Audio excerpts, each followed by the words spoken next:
नितिका चाहर जी, राधे राधे।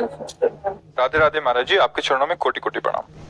महाराज जी, क्या मेहनत नसीब बदल सकती है और क्या बिना मेहनत के नसीब का सब प्राप्त हो सकता है?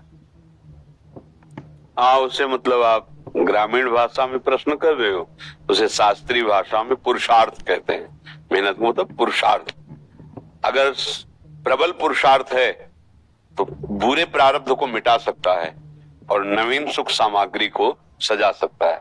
पर प्रबल पुरुषार्थ होता है परोपकार। दूसरे के भारी समस्या दुख में सम्मिलित होकर उसको मिटा दो और भगवान का स्मरण करो।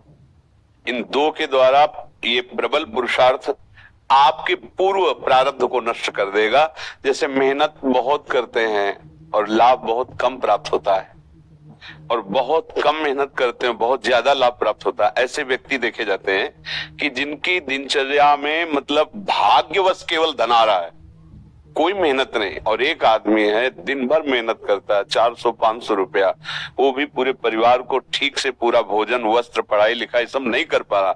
एक आदमी है कि बिल्कुल कोई ऐसा कार्यरत नहीं है, पर अर्थ की बाहुल्यता उसके घर में। ये पूर्व का जो पुण्य है वो उसे अर्थ प्राप्त करा रहा है, वर्तमान में वो पुरुषार्थहीनता दिखा रहा है। तो जब तक प्रारब्ध भोग है पुण्य का तब तक चलता रहेगा। अब एक है वर्तमान में बहुत पुरुषार्थ कर रहा, मेहनत कर रहा है, लेकिन पूर्व का पाप उसे आगे नहीं बढ़ने दे रहा। अब पहले पीछे का जो पाप है उसे नष्ट करने वाला पुरुषार्थ बने। वो दो प्रकार से होता है। परहित सरिस धर्म नहीं भाई। दूसरे का किसी का ऐसा हित हो जाए जो असहाय है, असमर्थ है, रोगी है, परेशान स्थिति में, हम उसका सहयोग कर दें बिना किसी स्वार्थ के और प्रभु का नाम जप करें। इन दो के द्वारा हम पुराने कर्मों का परिणाम जो हमें आगे नहीं बढ़े उनको हम नष्ट कर सकते हैं। तो हुआ तो ये भी प्रयास ही ना, मेहनत ये भी तो हुई ना। नाम जप करते हुए, दूसरों के सुख की भावना में, अपने कर्तव्य का पालन करते हुए, तो ये पुरुषार्थ आपके पूर्व प्रारब्ध का नाश कर सकता है। भाग्य से ही सब कुछ मिलता है ऐसा नहीं है, भाग्य भी काम करता है। जैसे बहुत पढ़ लिख करके ग्रेजुएट हुए लेकिन प्रारब्ध इतना बुरा है, नौकरी नहीं मिल रही, तो बेचारे गांव के कार्य कर रहे हैं या छोटी मोटी दुकान कर ली और ऑफिसर रैंक की पढ़ाई की हुई है। और एक है कि ऐसे घर में जन्मे हैं कि जमींदारी पहले से ही है, और वो न पढ़ने में रुचि न किसी क्रिया में रुचि, लेकिन वो बहुत सांसारिक सुखों को भोग रहे हैं। यहाँ प्रारब्ध देखा जाता है। लेकिन एक है कि बहुत गरीब घर में जन्मा, बहुत मुश्किल से उसके माता पिता ने पढ़ा पाया, पर उसने जी जान से मेहनत की, इतना पुरुषार्थ किया कि वो गांव में सबसे बड़ा आदमी बन गया। ये भी देखा जाता है।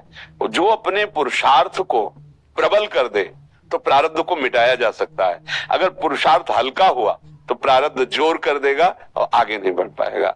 सबसे जोर का पुरुषार्थ है परहित करना और भगवत स्मरण करना। ये मतलब शास्त्र की एकदम सार बात बता रहे हैं। जिसको संसार में सबसे जल्दी उन्नति प्राप्त करनी हो, ये दो बात पकड़ ले। भगवान से मनावे कि कभी किसी की सेवा का अवसर हमें दीजिए। माता पिता, गुरुजन, कोई बाहरी पशु पक्षी, ऐसा कोई बीमार व्यक्ति जिसका कोई सहयोगी नहीं, कोई ऐसा जिसको हमें अवसर मिला है, बहुत बड़ी मतलब ये बिल्कुल रामबाण औषधि समझो कि इसमें अचूक वो तुम्हारे प्रारब्ध को विध्वंस कर देगी। जहां तुमने किसी असहाय की बिना स्वार्थ के, बिना कुछ लेने की भावना के और तन मन धन वचन से सेवा की और भगवान का स्मरण किया, ये तुम्हारे पूर्व प्रारब्ध का नाश कर देगा। और जब हम दूसरों का सुख छीनते हैं, ये भी मेहनत है। चोर भी तो मेहनत करता है, न जाने कितना हिम्मत करता है दूसरों की संपत्ति चुराने के लिए, मारपीट सहता है, मारपीट करता है। वो मेहनत करके दूसरे का धन अपहरण करके दूसरे को दुख देने वाली क्रियाएं करता है, तो उसकी ये मेहनत, उसके पूर्व के पुण्य जो जमा है आगे सुख देने वाले, उनका नाश प्रारंभ हो जाता है। पूर्व का पाप और वर्तमान का पाप, ये जब दोनों मिलेंगे तो किसी काम का नहीं कहते मिट्टी में मिल गया, किसी काम का नहीं, सब विध्वंस हो जाता है। इसलिए सदाचरण करो। और ये अंदर की बात कह रहा हूं, हृदय की, दूसरों को सुख पहुंचाने की भावना ले आओ और नाम जप करो, जय को प्राप्त हो जाओगे। परहित सरिस धर्म नहीं भाई।